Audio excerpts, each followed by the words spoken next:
All right, so we're going to be walking through as though we needed to recover kind of all the basics for this last memoir piece for 10th grade English. So, like most things in life, I am going to go to campus. I am going to hit modules. And because we only started this last week, I am going to scroll way down to kind of last week. How about here, intro the final? So this should give us some background what we're really focusing on with our memoir piece. And it all starts here in our About Me document. So this is a document we made the first week of the quarter.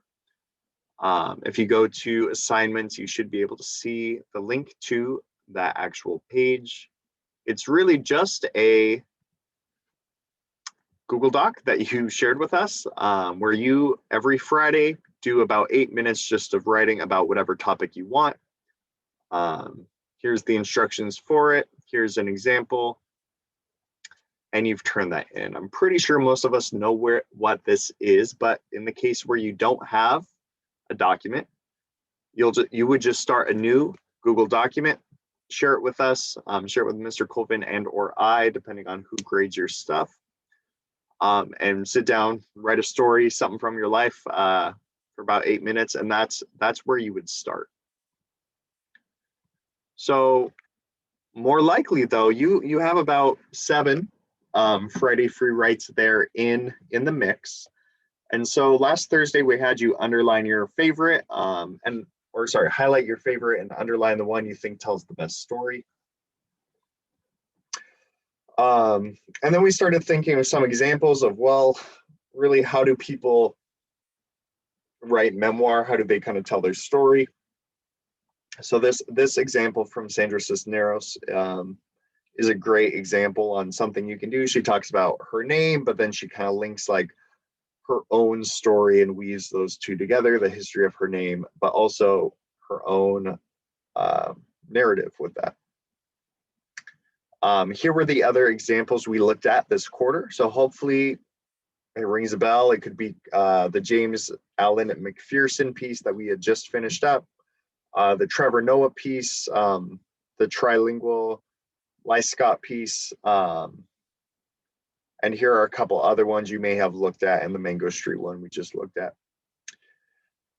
So, okay, pretty easy. I'm identifying a free write that I feel like I can expand on, a story I started telling and now I can continue to tell. Okay, pretty easy. So where do I do that, Mr. Abernathy? So you don't have to, you can utilize this this outline, right? If you really just need maybe some help being guided through it, it has some reminders here of really what you should be thinking about as you're writing it. But what you could do, and what I'd recommend doing, is just copying and pasting this into your About Me folder, just to help kind of narrow down your thinking. And so today's Monday, the 7th. And so sometime either Friday or Monday, you started adding a little bit of writing to that piece, or you began writing that memoir piece. And so say today in class you feel kind of stuck, maybe you hit a wall with it. Well, let's jump up to today's class, the 7th of June. And we gave you some things you should try to weave into your memoir. Try weaving in some dialogue, right? Dialogue is 2 characters talking. Maybe you're telling a story about your first day of work. What was that like? Who said what? And again, you don't have to tell the truth completely, right? Tell the story that is true to you. Here are some general tips. Here are some other resources, some suggestions. Add similes, add metaphors, add in sensory details. And then here are some other suggestions how to improve your writing.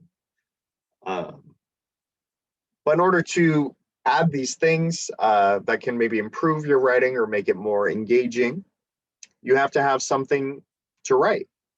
And so that's really what we're trying to get, is hopefully in your About Me document, in a labeled section of it, right, you would just label it like final memoir, just so I know where you are typing it in that About Me document. You are just producing some writing. You are continuing something you've already written. And now I'm just saying the same thing over and over again. We'll be spending a couple more days on this. We'll be going back through each of the next couple days and giving you feedback and trying to work one-on-one with your story.